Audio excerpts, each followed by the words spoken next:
All new at 6 from the ABC15 Investigators, an imbalance of justice in Maricopa County. We're digging deeper into one of the most serious crimes you can commit against a cop: aggravated assault with a deadly weapon or a dangerous instrument. Tonight, ABC15 investigator Melissa Blasius reviews more than 40 of these cases, finding disparities on how they were handled.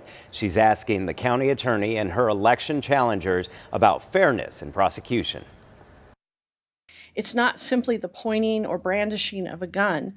The ABC15 investigators pressing new Maricopa County Attorney Rachel Mitchell on when it's appropriate to charge someone with aggravated assault with a deadly weapon against a peace officer. It's a Class 2 felony that can send you to prison for a decade or more. It has to involve, if there is no injury, the intentional or the intent to place somebody else in reasonable apprehension of their life. So you have to prove the intent. Mitchell is not pursuing this high-level charge against retired state prison director Charles Ryan. Ryan, a former top state official, was accused of pointing a gun at Tempe police during a confrontation at his home in January. That's a gun. Gun. He was pointing it at us. Put it out. There are new questions about how MCAO has used this charge against other people. Earlier this month, the ABC15 investigators showed you 2 cases that were charged. The defendants had guns, but were not accused of specifically taking aim at officers on the scene.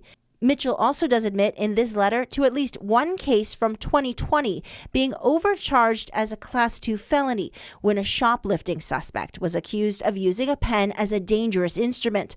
The victim officer had a minor hand injury. You have shown that for the first time. Look, we have a Ducey appointee who is wealthy and powerful and being treated differently than everybody else. Julie Gunnigal is a Democrat running for county attorney against Mitchell. The public has no faith that there is actually equal justice under the law with the way this office has been operating. Mitchell says she dropped the charge in that Penn case, and she's moving to fire the prosecutor behind it, April Sponsel, as part of a larger investigation into mishandling cases. Another county attorney candidate, Republican Gina Godby here, says Mitchell's interpretation of the aggravated assault law in these cases is causing confusion. There's questions with law enforcement. There's questions amongst the defense bar and defendants who have had their cases treated differently.